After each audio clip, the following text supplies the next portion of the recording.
Next lecture आज हम लोग स्टार्ट कर रहे हैं application of Gauss law. Application of Gauss law में हम लोग कैलकुलेट करेंगे इलेक्ट्रिक फील्ड इंटेंसिटी। तो फील्ड ड्यू टू यूनिफॉर्मली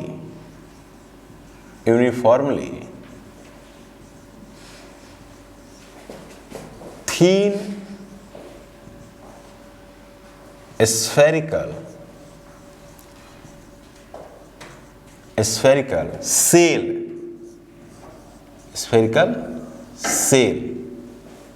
बहुत इंपॉर्टेंट है board of point of view और जेईई मेन नीट के भी पॉइंट ऑफ व्यू से इंपॉर्टेंट है। करना क्या है कि एक आपको स्फीयर है इस तरह का, स्फेरिकल सेल का मतलब यहां पर होलो स्फीयर है। स्फेरिकल सेल का मतलब होलो स्फीयर। होलो स्फीयर का मतलब आप समझ रहे होंगे कि अंदर से ये खाली है। तो इस स्फीयर की अपनी एक रेडियस होगी जिसको हम लोग कैपिटल आर, और इस पे प्लस क्यू चार्ज डिस्ट्रीब्यूटेड है, चारों तरफ प्लस क्यू चार्ज है डिस्ट्रीब्यूट। तो इस स्फीयर के चलते हमको इस पॉइंट पे और इसके सतह पर और इसके अंदर इलेक्ट्रिक फील्ड इंटेंसिटी निकालनी है। मिला जुला कर आपको 3 जगह इलेक्ट्रिक फील्ड इंटेंसिटी कैलकुलेट करनी है और उसका एक ग्राफिकल रिप्रेजेंटेशन बनानी है। इतना हम लोग काम करेंगे। तो हमने यहां पर क्या किया है कि लेट मान लेते हैं कि let plus Q charge on sphere,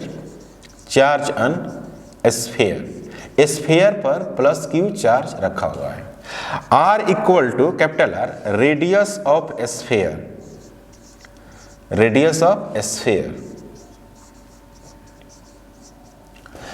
एक स्मॉल आर मानते हैं, small R distance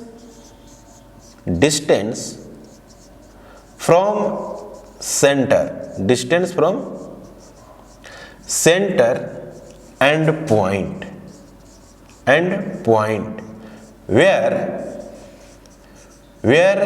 we have to find electric field intensity.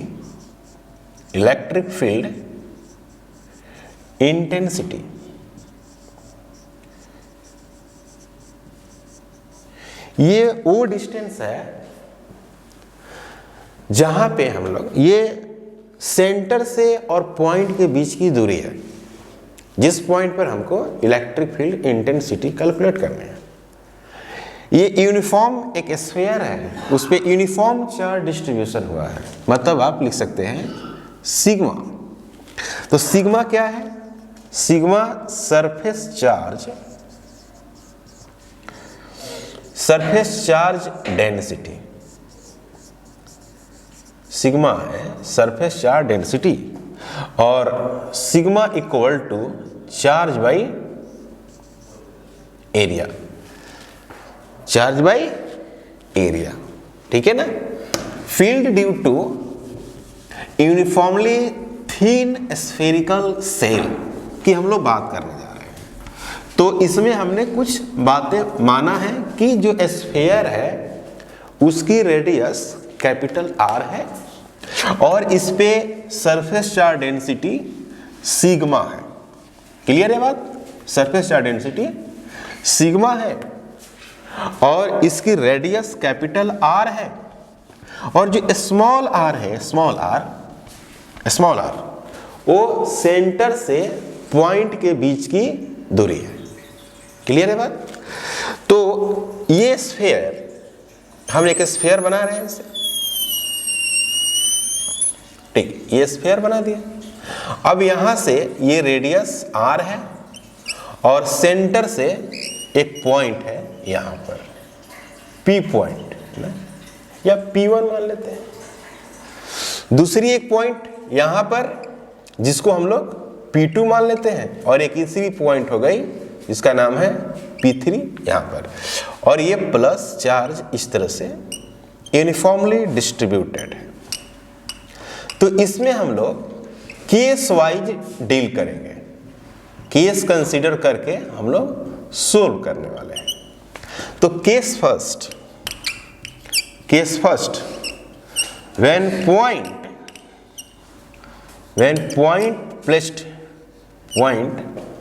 placed outside, when point placed outside,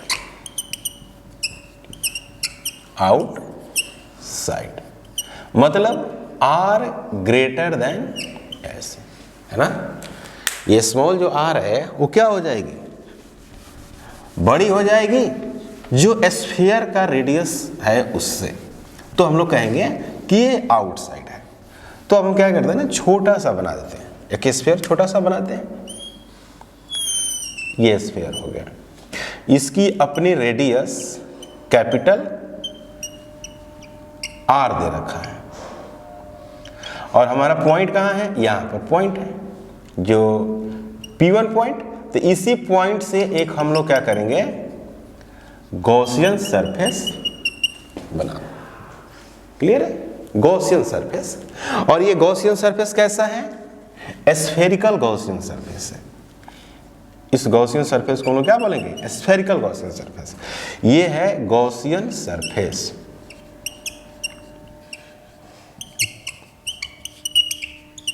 Gaussian surface. तो इस गॉसियन सरफेस, ये R है और ये स्मॉल r है। तो यहां पर क्या करेंगे, हम एक एरिया वेक्टर लेंगे, क्योंकि ये जो फील्ड है ना, सतह से बाहर की तरफ फील्ड निकालेगा इससे, है कि नहीं। इस तरह से सतह से कहां, बाहर की तरफ फील्ड ऐसे निकाल रही है, इलेक्ट्रिक फील्ड इंटेंसिटी। अब ये गॉसियन सरफेस जो एज्यूम किया गया है वो स्फेरिकल है, क्योंकि ये पूरे स्फीयर पे जो चार्ज है उसको इनक्लोज्ड करके रखा है। जैसे मान लीजिए कि एक बल्ब है, तो उस बल्ब को क्या करो, पूरा चारों तरफ से घेर दो, ताकि उसकी लाइटें क्या हो, बाहर ना जाए, है ना। तो बल्ब अगर स्फेरिकल है तो जो घिरा हुआ पार्ट होगा वो भी कैसा होगा, स्फेरिकल होगा। क्लियर है बात। तो किसी एक पॉइंट पे अगर होल कर दिया जाए कपड़े पर जिसे घेरा हुआ है सरफेस पर, तो वहां से कंटिन्यूअस क्या निकलेगी, फील्ड लाइन निकलेगी, तो फ्लक्स की कंसेप्ट आएगी। तो हम कह रहे हैं कि यहां पर अगर हम एक स्मॉल एरिया वेक्टर लेते हैं, इसकी एरिया वेक्टर कहां होगी, इधर होगी dA, और इधर ये कौन होगा, इलेक्ट्रिक फील्ड होगी, इसका नाम क्या है, आउट, E आउट। तो अब इसके घिरा हुआ पार्ट गॉसियन सरफेस के अंदर चार्ज कितना है, प्लस Q है चार्ज। तो हम क्या लिखेंगे, फ्रॉम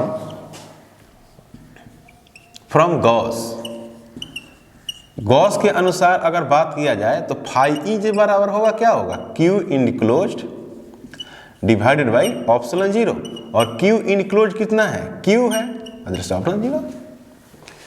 क्लियर है बात। ये वाली बात गई फर्स्ट। दूसरा है क्या, डेफिनेशन से। Now phi E equal to integration E out और dA और cos 0।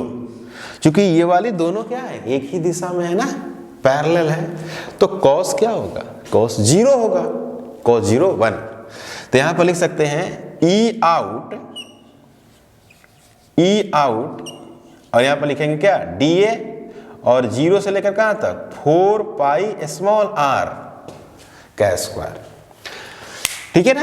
अब इसमें करना कुछ नहीं है, बहुत कठिन नहीं है।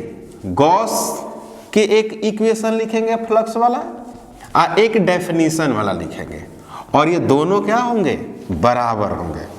जब दोनों बराबर होंगे, जब दोनों बराबर होंगे ना, तो वहां से रिजल्ट आ जाएगा। जैसे देखिए भाई, इसको मैंने बराबर किया, इसको मान लीजिए ये फाई ई है, तो यहां से अगर इसको सोल्व करेंगे तो क्या मिलेगा, E out into 4 pi R square minus 0 is equal to Q. ऐसे लिखिए सीधी पापा है ना, फाई ई लिखिए, फाई ई, तो phi E equal to E out into 4 pi R का स्क्वायर, ये हो गया second, from first and second, from first and second. तो फर्स्ट और सेकेंड को मिलाकर चलाए तो क्या मिलेगा, E out into 4 pi R का स्क्वायर इंटू क्यू बटे क्या, एप्सिलॉन 0। तो ई आउट इक्वल टू मिलेगा 1 बटे 4 पाई एप्सिलॉन 0 इंटू क्यू डिवाइडेड बटे आर का square. This is the result. ठीक है ना, ये आउट का हुआ, मतलब बाहर के हुआ। क्लियर है बात? तो जब बाहर की बात आई तो ये रिजल्ट हुआ। यानी कहने का मतलब है कि बाकी तो सब कांस्टेंट, ई आउट में 1 बटे आर का स्क्वायर रिजल्ट आ रहा है। कब? जब आर ग्रेटर देन आर है तब। ठीक है ना, ये रिजल्ट है। ये कैसा रिजल्ट है? बिल्कुल पॉइंट चार्ज की तरह। क्योंकि जब भी स्फीयर से आप दूर जाएं, है ना, तो स्फीयर कैसा लगेगा? पॉइंट चार्ज की तरह नजर आएगा। स्फीयर जो है पॉइंट चार्ज की तरह नजर आएगा, क्योंकि ये रिजल्ट बता रहा है कि ये पॉइंट चार्ज की तरह बिल्कुल बिहेव कर रहा होगा। क्लियर है बात? अब केस सेकेंड जो है, केस सेकेंड में when point placed on the sphere,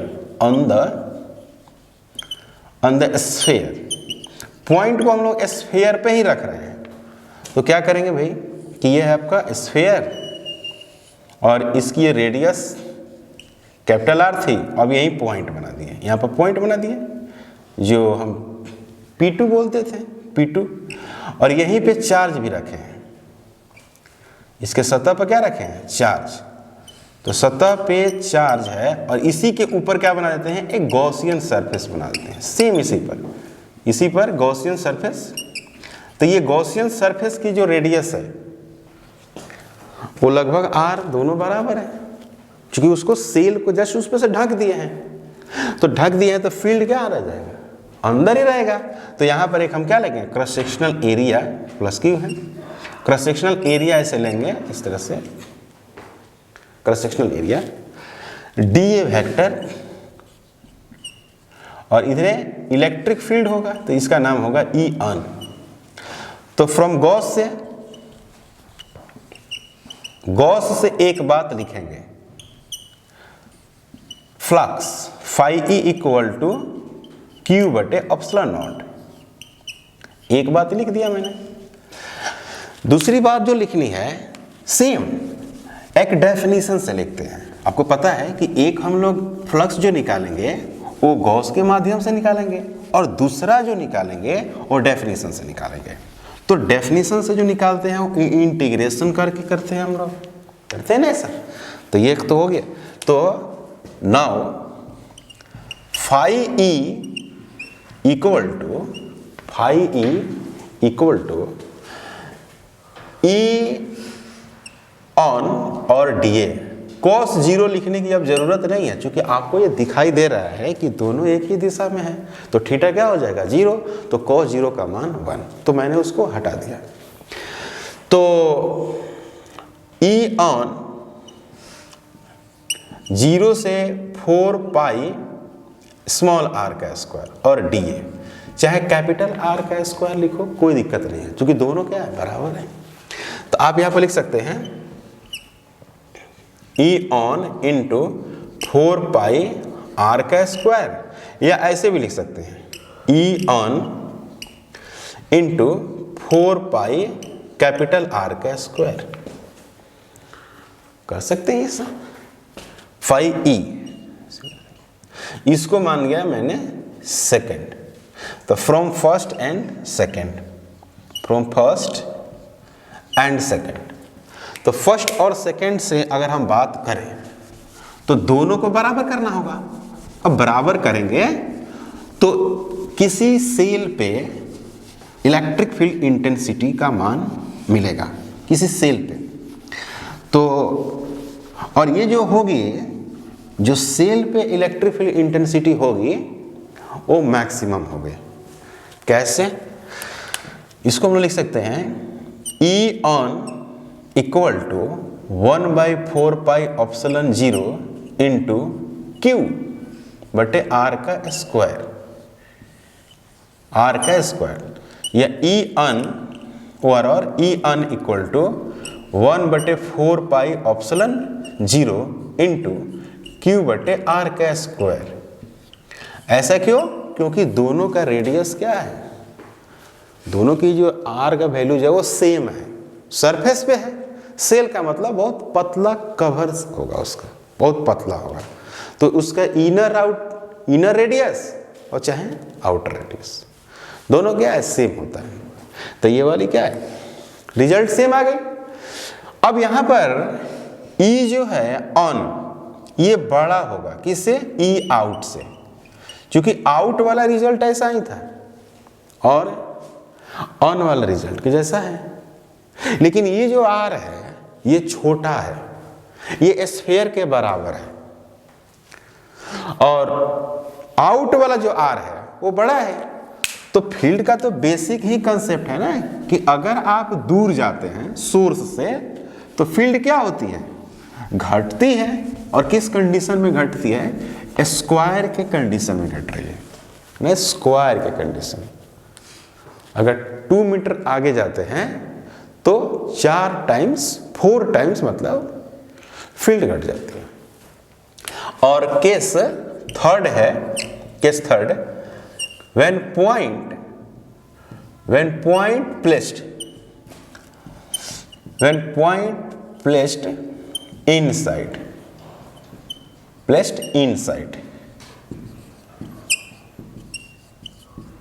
R less than capital R, अंदर आ गया।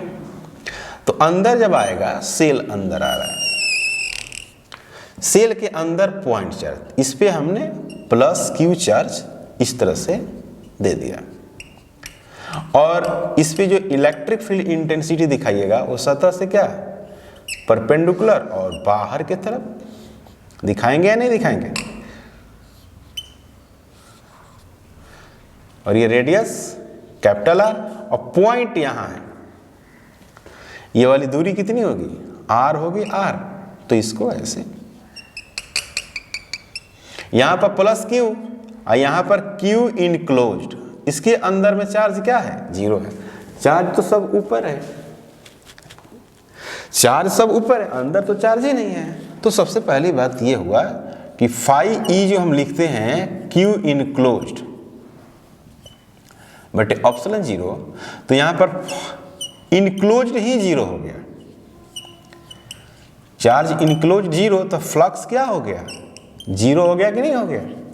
अब इस गॉसियन सरफेस की एरिया तो होगी, अगर एरिया वेक्टर लिया जाए, एरिया वेक्टर यहां पर, तो डीए तो एरिया वेक्टर मिलेगा ही मिलेगा। तो नाउ अगर फ्लक्स की बात करें, phi E equal to E in DA, E in DA, और DA इक्वल टू यहां पर हो जाएगा, DA का जो सोल्व करेंगे तो मान कितना आएगा, 4 पाई स्मॉल r का square, 4 pi phi E equal to E in और DA, 0 से 4 पाई R स्क्वायर। तो फाई E इक्वल टू जो हो गया वो हो गया E in into 4 pi R square. तो ये हो गया second, from first and second, from first and second. तो फर्स्ट और सेकेंड से, इससे और इसे लेके चले तो E in into 4 pi R का स्क्वायर इक्वल टू 0। तो किसी का surface area, surface area not area vector, ये सब एरिया वेक्टर नहीं है, ये सब क्या है, सरफेस एरिया है। तो किसी का सरफेस एरिया 0 तो हो नहीं सकता, तो 0 क्या होगा, इलेक्ट्रिक फील्ड इंटेंसिटी। तो ई जो इन हुआ, ई इन इज इक्वल टू 0 हो गया। क्लियर है बात? ई इन क्या हो गया, 0 हो गया। ये बड़ी इंपॉर्टेंट बात है कि किसी भी सेल के अंदर, है ना, किसी भी सेल के अंदर इलेक्ट्रिक फील्ड इंटेंसिटी जो होती है वो 0 होती है। किसी भी सेल के अंदर इलेक्ट्रिक फील्ड इंटेंसिटी का मान क्या होती है, 0 होती है। ये याद रखना, ये ऑब्जेक्टिव में पूछता है, ऑब्जेक्टिव में पूछता है, जेईई मेन में भी पूछा है, नीट में भी पूछा है। और इसको जो ये फिर 3 केस लेकर मैंने सोल्व किया, ये बोर्ड में पूछता है, बोर्ड का बहुत ही इंपॉर्टेंट क्वेश्चन है। ठीक है, अब इसके बाद जो हम लोग पढ़ेंगे इसी का, इसमें जो बात पढ़ेंगे उसका नाम है graphical representation of electric field intensity, R के फंक्शन में। क्योंकि आर को आप आगे पीछे कर रहे हैं ना, छोटा वाला आर को, तो इलेक्ट्रिक फील्ड इंटेंसिटी किसके अकॉर्डिंग चेंज कर रहा है, आर के अकॉर्डिंग चेंज कर रहा है। क्योंकि चार्ज तो कांस्टेंट है कि नहीं, कैपिटल आर भी कांस्टेंट है। तो R small R versus capital E का एक ग्राफ होगा, वो ग्राफ बहुत फेमस है, जेईई मेन नीट में बहुत बार पूछा है, बहुत बार पूछा है। क्लियर? तो आगे हम लोग इसका हेडिंग देते हैं graphical representation of electric field intensity. तो अब हम लोग स्फेरिकल सेल के लिए ही graphical representation of electric field की बात करेंगे। ग्राफिकल रिप्रेजेंटेशन, तो graphical representation, graphical representation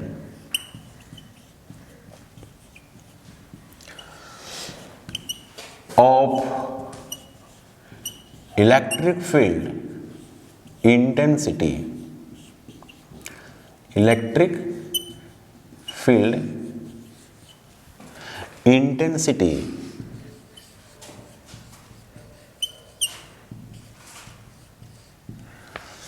graphical representation. तो हमको पता है कि जो आउट है, आउट वो है आपका के, ऐसे लिखे थे के क्यू, या पूरा लिख सकते हैं 1/4 pi epsilon naught q by r square, r greater than r. E जो ऑन है, ऑन ये है 1/4 pi epsilon 0 q by r square, लेकिन ये जो आर है इसके बराबर है। तो जाहिर सी बात है कि ये वाली छोटी हो गई ना, है कि नहीं, इससे ये वाली छोटी, इससे ये वाली छोटी है। तो जाहिर सी बात है कि ये वाली फील्ड क्या होगी, बड़ी होगी, ये वाली फील्ड ऐसी। दूसरी है ई इन, ई इन क्या है, 0 है, और ई सेंटर भी क्या है, ई सेंटर, ई सेंटर भी 0 है। अब मैंने जो स्फीयर लिया था उस पे चार्ज क्या लिया था, पॉजिटिव लिया था। तो स्फीयर पे या स्फीयर के बाहर जो भी पॉइंट होगी उसकी फील्ड इंटेंसिटी कहाँ होगी, स्फीयर से बाहर। तो हम पॉजिटिव एक्स एक्सिस पर पॉइंट लिए हुए हैं, पॉजिटिव एक्स एक्सिस पर, तो सभी जो फील्ड होगी और पॉजिटिव एक्स की तरफ होगी, माने बाहर होगी। तो हम क्या कर रहे हैं,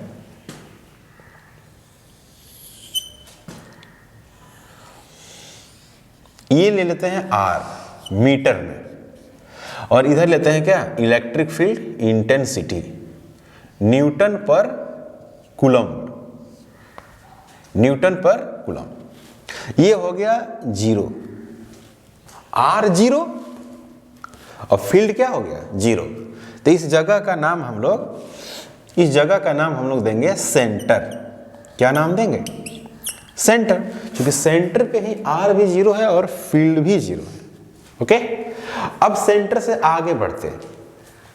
सेंटर से जब आगे बढ़ेंगे, यहां पर आप एक स्फीयर बना सकते हैं ऐसे, इस पे प्लस चार्ज इस तरह से दे सकते हैं, और ये रेडियस, और ये हो गया स्मॉल r। आगे भी बढ़ सकते हैं, यहां तक जा सकते हैं। ओके, तो सेंटर पर तो 0 है ही। अब सेंटर से बढ़ते बढ़ते बढ़ते आप कहां चले गए? कैपिटल R के बराबर। मतलब सेंटर से ये R बढ़ती हुई जा रही है, इस तरह से बढ़ती हुई गई यहां तक, और ये R क्या हो गई? R बराबर R, ये वाली पॉइंट, ये वाली। जैसे ही R बराबर R हुआ तो क्या मिल गया? सरफेस, सरफेस मिला। और यही क्या है? मैक्स है। इसका मैक्स वैल्यू यहीं पे है, मैक्सिमम पॉइंट। तो जैसे सरफेस पर आप गए, मतलब कहां पहुंच गए? ये सरफेस आ गया, और ये इलेक्ट्रिक फील्ड मैक्स आ गया। ये इलेक्ट्रिक फील्ड मैक्स मतलब on the surface electric field. उसके बाद ये आया आउट, ये आया। तो ये क्या है? ये कांस्टेंट, ये हो गया 1/r²। तो r² का ग्राफ कैसा होता है? r² का ग्राफ कैसा होता है भाई? ऐसा होता है कि नहीं? होता है ना भाई। तो 1/r² का ग्राफ कैसा होगा? इसको घुमा देना होगा ना, उलट देना होगा, यानी ऐसा होगा 1/r²। ऐसा घटते हुए ये बढ़ रहा है, तो 1/r² का ग्राफ ऐसे होगा, ऐसे। और ये जाके मिलेगा कहाँ? इन्फिनिटी पर। यानी ये जो कंडीशन है, ये वाली सबका, ये जो r बराबर r, ये हो गई r लेस देन r, और ये हो गया r ग्रेटर देन r। मतलब ये हो गया E आउट, और ये हो गया E ऑन, और ये हो गया E इन। समझ में आया? This is the graphical representation of electric field intensity for the shell R versus E graph. ठीक है, तो ये बोर्ड में पूछ भी सकता है 2 मार्क्स का, या ऑब्जेक्टिव में भी पूछ सकता है कि नहीं? ठीक है, बस इसी में हम लोग इसमें एक नोट्स लिखते हैं, है ना, सिंपल एक नोट्स देखिए क्या है भाई? नोट्स हम जानते हैं क्या? We know that sigma equal to Q बटे क्या? एरिया। तो अगर हम स्फीयर की बात करें जिसका रेडियस क्या हो? r हो, जिसका रेडियस r हो, जिसकी रेडियस r, मतलब कि प्लस क्यू, इस तरह से, और इस पे surface charge density sigma, plus sigma है क्योंकि चार्ज क्या है? प्लस क्यू है। तो E जो ऑन था, E ऑन, यहां पर ऐसे भी लिख सकते हैं Q बटे 4 कितना? r² लिख सकते हैं कि नहीं? चार्ज इस पर Q और इसकी सरफेस एरिया 4πr²। तो यहां पर हो गया E ऑन 1/4πε0 Q बटे r², Q बटे क्या? r²। या इसी को लिख सकते हैं E इक्वल टू 1/4πr²। यहां पर क्या हो गया? Q, यहां पर हो गया 1/ε0। तो E जो हुआ E, वो क्या हो गया? सिग्मा बटे, है ना, ε0। ऐसे भी लिख सकते हैं। सरफेस चार्ज डेंसिटी अगर दिया हो, सरफेस चार्ज डेंसिटी किसी स्फीयर का, तो यहां पर सरफेस चार्ज डेंसिटी रखिए और ε0 से क्या कर दीजिए? डिवाइड कर दिए तो आपको मिल जाएगा इलेक्ट्रिक फील्ड इंटेंसिटी। ये वाली कांस्टेंट हो गई और ये इलेक्ट्रिक फील्ड है। इलेक्ट्रिक फील्ड इंटेंसिटी किस पे डिपेंड करेगी? सिग्मा पर। तो जितने ज्यादा इस पे चार्ज का डिस्ट्रीब्यूशन होगा उतने ही ज्यादा इलेक्ट्रिक फील्ड इंटेंसिटी होगी। सिग्मा का वैल्यू ज्यादा, इसका मतलब कि ज्यादा वो क्या है? डेंस है, ज्यादा है डेंस। तो इसको ना ई डायरेक्शन सिग्मा ऐसे कर सकते हैं। क्लियर बात? अब क्या करेंगे, इसी पे हम लोग एक एनसीईआरटी का क्वेश्चन करेंगे। एनसीईआरटी का क्वेश्चन, तो क्वेश्चन क्या है भाई ये देख लो। क्वेश्चन नंबर 20 एनसीईआरटी का क्वेश्चन नंबर 20 है। कह रहा है कि conducting sphere of radius 10 centimetre. Sphere का रेडियस, तो स्फीयर का रेडियस हमने क्या माना था? Capital R. तो R is equal to 10 centimetre, 10 into 10 to the power minus 2 metre has an unknown charge. उस पे चार्ज नहीं पता है क्या है। If the electric field 20 centimetre from the centre of the sphere is 1.5 into 10 to the power 3 newton per coulomb. यानी कहने का मतलब है कि स्मॉल जो r है वो 20 सेंटीमीटर आपको दे रखा है, यानी 20 into 10 to the power minus 2 metre. उस जगह पे इलेक्ट्रिक फील्ड मतलब ये आउट हो गया ना भाई, आउट हो गया ये। वो दिया हुआ है क्या? 1.5 into 10 to the power 3 newton per coulomb and points radially inward. What is the net charge on the sphere? कह रहा है कि जो आपको इलेक्ट्रिक फील्ड दे रखा है, जैसे मान लीजिए कि ये स्फीयर है, तो ये वाला जो है वो है 10 सेंटीमीटर और ये जो ये वाला है वो है आपको 20 सेंटीमीटर। तो ये हो गया ऐसे ऐसे ऐसे हुआ ना। ये हुआ 10 सेंटीमीटर और ये हुआ यहां से यहां तक 20 सेंटीमीटर। और यहीं पे जो इलेक्ट्रिक फील्ड यहां पे जो दिया हुआ है वो कहां है? अंदर के तरफ है। आउट वाला कहां है? अंदर है, अंदर।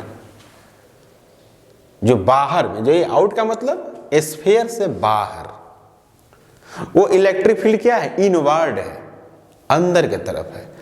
तो इसका क्या मतलब है? इसका यही मतलब हुआ ना कि जो यहां पर चार्ज होगा ना यहां पर, वो निगेटिव रहा होगा। जो यहां पे चार्ज होगा वो माइनस क्यू रहा होगा, तभी तो इलेक्ट्रिक फील्ड इंटेंसिटी अंदर की तरफ आ रही है। तो E out is equal to 1/4 pi epsilon 0 और क्यू बटे कितना? आर का स्क्वायर, नॉट कैपिटल है, आर का स्क्वायर। तो ये आपको दिया हुआ है 1.5, ये है 1.5 इंटू 10 टू द पावर 3 और 9 इंटू 10 टू द पावर 9। और यहां पर है आपको Q और R का स्क्वायर। R का स्क्वायर मतलब ये वाला, तो ये हो जाएगा कितना? 400 और 10 टू द पावर माइनस 4। तो Q इक्वल टू जो आएगा आपको, Q इक्वल टू वो आएगा आपको इस तरह से लिख सकते हैं 40 यहां आएगा, तो इसको इतना लिख सकते हैं into 10 to the power minus 4 और डिवाइडेड बटे 9 इंटू 10 टू द पावर 9। सही है ये? अब यहां पर क्या करेंगे, यहां से हमको Q कैलकुलेट करना है। तो Q कैलकुलेट करेंगे तो ऐसे लिख सकते हैं, ये हो गया 5, ये हो गया 3 और ये हो गया 4 इंटू 5 200, ये हो गया 4 इंटू 40 200 और 200 यहां पर 10 टू द पावर माइनस 4। तो आप लिख सकते हैं 5 मतलब 400 मतलब कि Q इक्वल टू लिख सकते हैं 2 into 10 to the power minus 2 into क्या लिखेंगे 9 10 टू द पावर माइनस 9। तो यहां पर हो गया 3। तो 9 यहां पर लिख सकते हैं क्या, 0.6 और फिर क्या 6 into 10 to the power minus 11। तो 6.6 into 10 to the power minus 12 coulomb होगा आंसर, है कि नहीं। Q इक्वल टू, यही आंसर होगा। 6 आते रहेगा, 67 लिख सकते हैं, 1.67 लिख सकते हैं, या 1.6 तो कोई दिक्कत नहीं, 1.67 लिख दे, क्योंकि बहुत बार आएगा ना ये, तो दशमलव के बाद 2 डिजिट ले सकते हैं। ये आपका आंसर हो गया। नेक्स्ट जो हम लोग पढ़ने जा रहे हैं एप्लीकेशन में, फील्ड ड्यू टू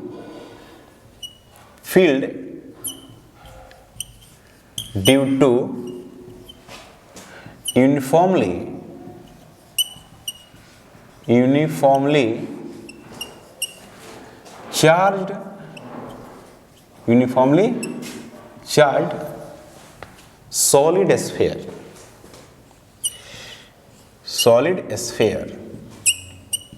उसी के जैसा सेम है, सेम उसी की तरह है। जैसे मान लीजिए कि एक हमारे पास सॉलिड स्फीयर है, ठीक है ना। इस पे क्या है, यूनिफॉर्मली चारों तरफ चार्ज डिस्ट्रीब्यूटेड है, uniformly.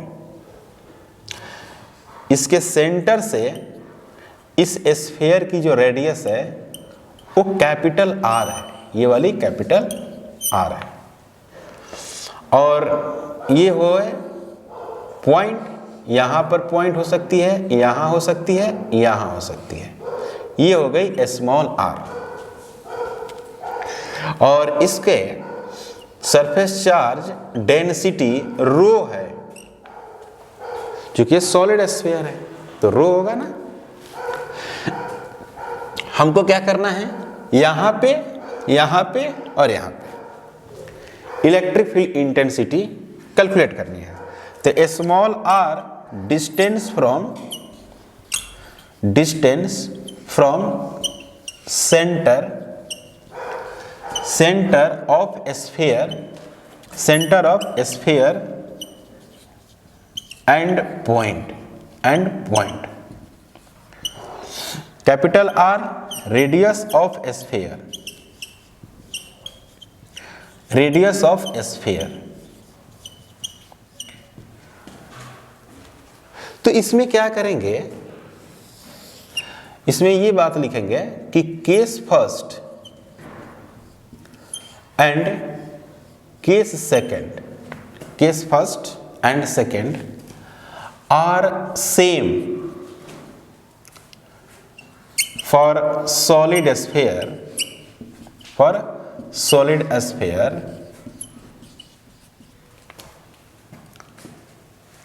As above.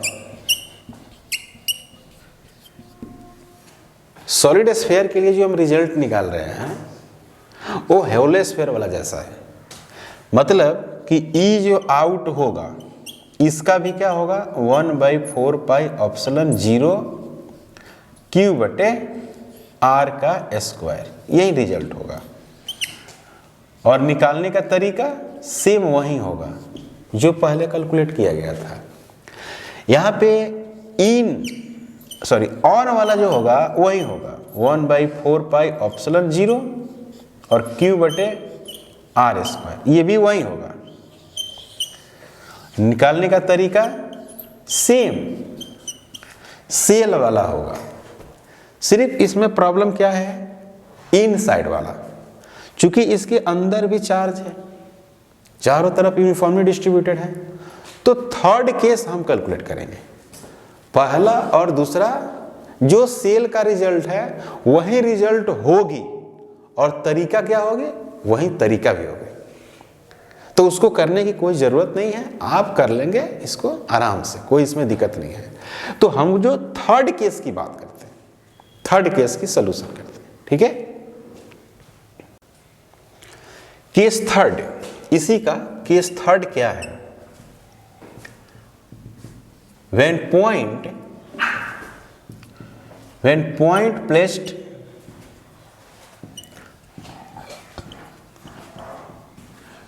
inside, when point placed inside a sphere, मतलब r लेस देन r। तो ये हमारे पास स्फीयर है, इस पे चार्ज चारों तरफ डिस्ट्रीब्यूटेड है, plus Q charge distributed like this.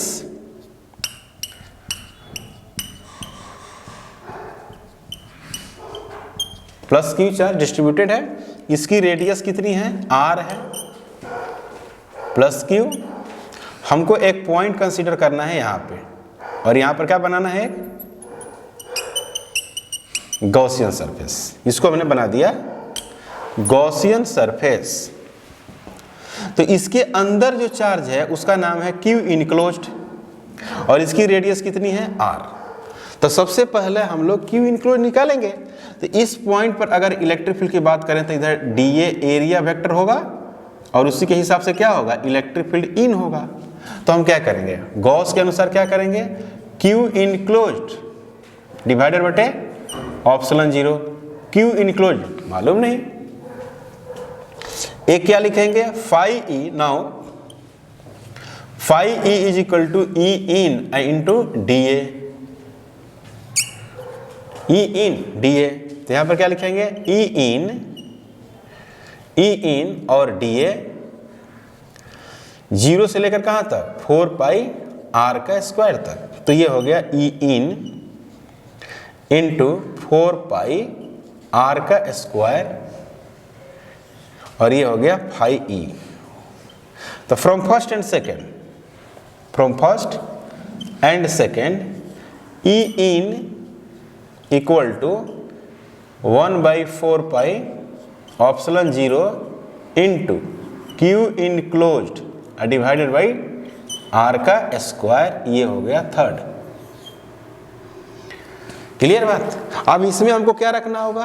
Q enclose रखना होगा। तो क्यू इनक्लोज कैलकुलेट करते हैं। देखिए ना, स्कूल वाली मैथमेटिक्स, ये एक सॉलिड स्फीयर है, तो इसकी क्या होगी? वॉल्यूम होगी। वॉल्यूम चूंकि अंदर तक चार्ज है और इस पे प्लस क्यू चार्ज डिस्ट्रीब्यूटेड है ना। तो क्या लिखते हैं तरीका कि 4/3 पाई r क्यू में कितना चार्ज है? Capital Q. तो यूनिट में कितना? Q बटे 4/3 पाई r क्यू। क्लियर? तो यहां अब यूनिट में इतना है, तो इसमें कितना होगा? हमको इसमें नहीं चाहिए, इसमें चाहिए। तो इसमें चाहिए तो हम लोग क्या लिखेंगे? नाउ 4/3 पाई r क्यू में जो चार्ज है 4/3 पाई r क्यू इंटू 4/3 पाई r क्यू। ये हो गया। इसमें जो चार्ज है उसका नाम क्या है? क्यू इनक्लोज्ड, और क्यू बटे r Q into r Q. ये हो गया। तो फ्रॉम थर्ड, ये क्यू इनक्लोज्ड है, काम का ये। तो फ्रॉम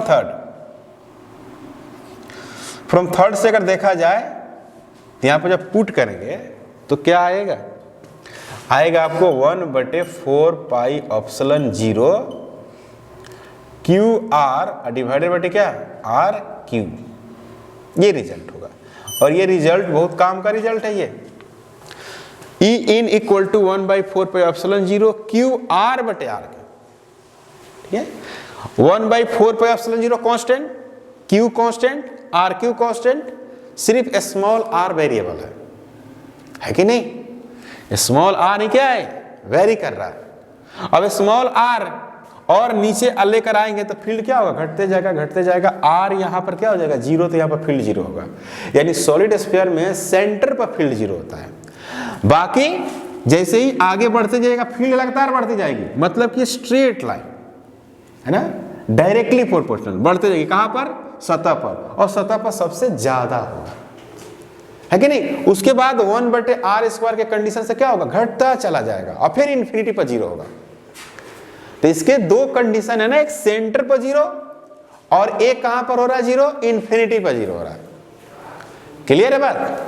सेंटर पर r 0 हो जाएगा और फिर इनफाइनाइट पर फील्ड 0 होगा। सेंटर पर r 0 की वजह से फील्ड 0 और इन्फिनिटी डिस्टेंस होने से फील्ड 0 होती है। तो मैक्सिमम इसके सतह पे होंगे। तो इसका भी क्या बनता है, ग्राफिकल रिप्रेजेंटेशन बनता है। तो अब हम लोग इसका ग्राफ ड्रॉ करेंगे।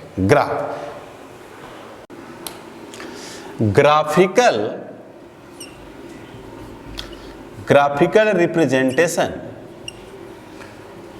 रिप्रेजेंटेशन ऑफ इलेक्ट्रिक फील्ड लिखी, कोई दिक्कत नहीं है क्योंकि हम बात इलेक्ट्रिक फील्ड की ही कर रहे हैं ना। Graphical representation of field. तो हमने रिजल्ट बताया था ई आउट, वो था 1/4 पाई एप्सिलॉन नॉट Q/r का स्क्वायर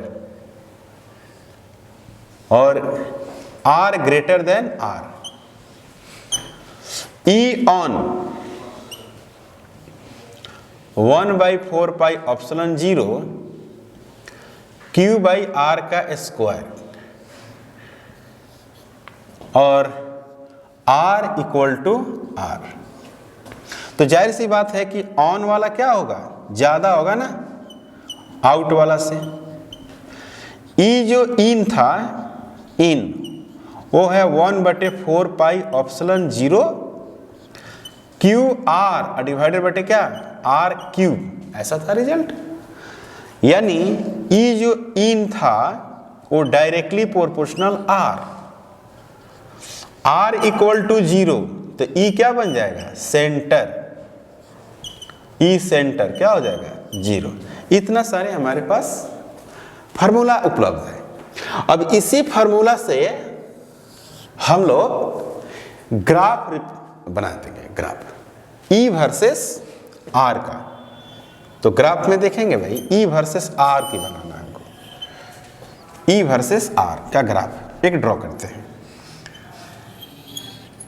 ये हो गया आर मीटर में और ये हो गया ई न्यूटन पर कूलम्ब। तो ये हो गया सेंटर। तो सेंटर पर फील्ड क्या है, 0। इसको बोलेंगे सेंटर।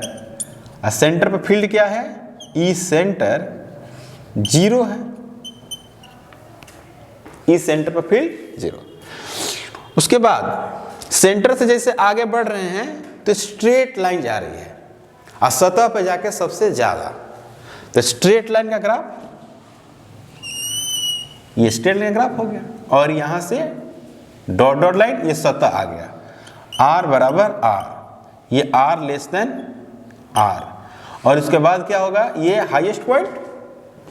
हाईएस्ट पॉइंट का मतलब मैक्सिमम इलेक्ट्रिक फील्ड, सतह, सरफेस।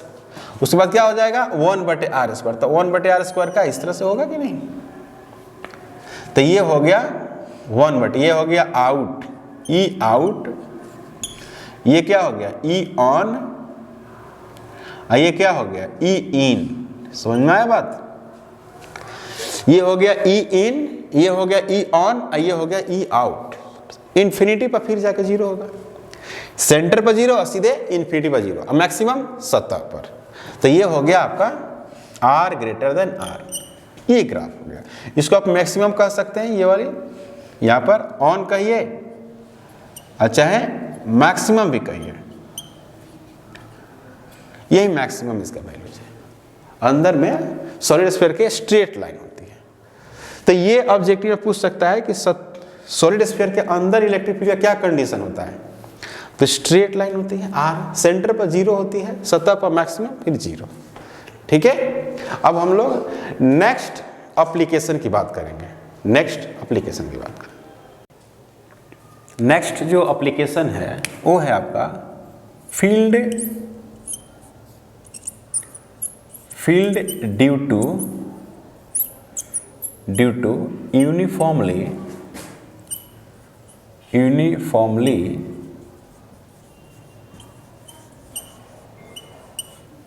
है ना, यूनिफॉर्मली चार्ज प्लेन शीट जैसे बोर्ड की तरह, है ना, बोर्ड है ना, बोर्ड, इस पे प्लेन शीट टाइप का चार्ज, ठीक है। तो हम एक इसी तरह का एक डायग्राम बना रहे हैं।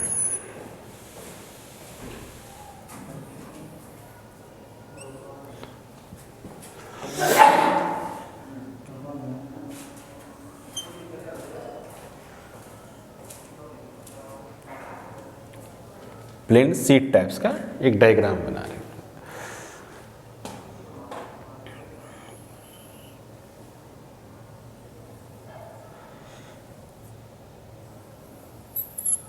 इस तरह से ये शीट टाइप्स का है।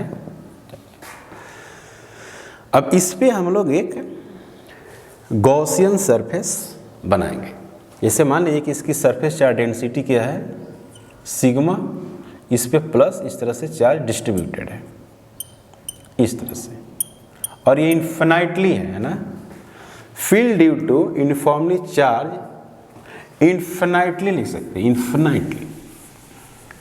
इनफाइनाइटली प्लेन शीट, ऐसे इन्फिनाइटली प्लेन शीट। तो ये बहुत बड़ा है ना, इन्फिनाइटली प्लेन शीट है। तो हम लोग इसकी जो गॉसियन सरफेस की बात करते हैं, हर जगह चार्ज की यहाँ पर डिस्ट्रीब्यूशन सेम है, चार्ज की जो डिस्ट्रीब्यूशन है वो सेम है। अब इस पे हम अगर गॉसियन सरफेस की बात करें तो कुछ ऐसे करते हैं, इस तरह की गॉसियन सरफेस हम एक कंसीडर करते हैं, ऐसे लाइक दिस, इस तरह से।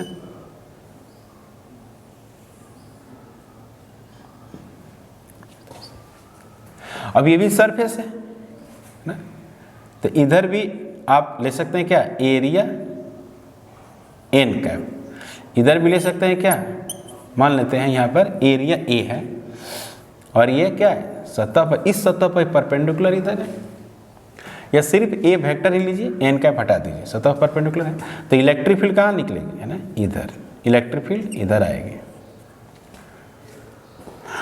उसी तरह से इधर भी अपना चार्ज है, चार्ज इस साइड भी है और चार्ज किधर है, इस साइड भी है, दोनों तरफ है। तो हम लोग क्या करेंगे कि इसमें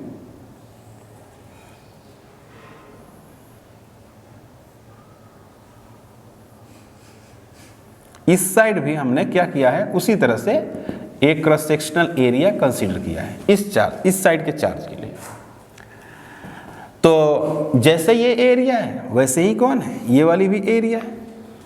तो ये वाली एरिया ए वेक्टर, अब फील्ड कितनी है, सेम, इलेक्ट्रिक फील्ड सेम दूरी पर लिया हुआ है, P और P डैश, ये सेम दूरी पर है। तो इधर इलेक्ट्रिक फील्ड कितना है, इतना होगा। सिग्मा जो है,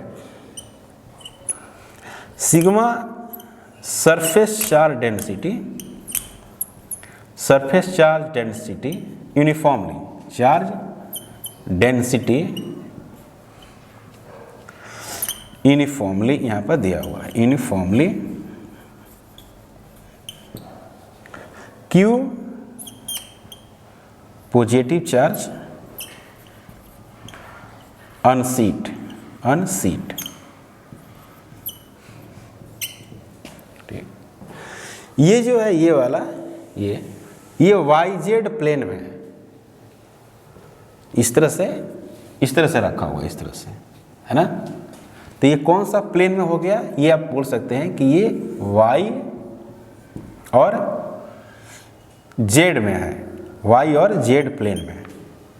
तो जब ऐसे हम रखेंगे YZ प्लेन में पतला सीट, पतला इन्फिनिटली सीट ऐसे रखेंगे YZ में, और दोनों तरफ क्या होगा, दोनों तरफ चार्ज डिस्ट्रीब्यूटेड है इधर और इधर, तो फील्ड क्या होगी, सतह से नॉर्मल होगी, इधर सतह से नॉर्मल इधर होगी कि नहीं। अगर YZ प्लेन पर रखा हुआ है तो फील्ड किधर होगी, एक्स एक्सिस पे होगी। मान लो कि सीट का मतलब क्या, प्लेन सीट का मतलब क्या होगा कि बहुत पतला सीट, जैसे पेपर जैसा एक सीट ऐसे लगा दें, तो क्या इसकी जो भी मोटाई है वहां से थोड़ी ना फील्ड होगी, नेग्लिजिबल मोटाई है। जो भी वो चार्ज डिस्ट्रीब्यूटेड है, जो भी चार्ज डिस्ट्रीब्यूटेड है वो किस पर है, सतह पर है, तो सतह से क्या होगी, बिल्कुल बाहर की तरफ होगी, सतह से परपेंडिकुलर, आउटवर्ड या इनवर्ड, इस बात पर डिपेंड करता है कि चार्ज पॉजिटिव है कि निगेटिव है। आया समझ में, ये बात समझ में आ रही है? तो हम लोग क्या कर रहे हैं यहां पर कि from Gauss uniformly charge distributed, from Gauss phi E equal to Q enclosed divided by epsilon 0, मतलब Q by epsilon 0,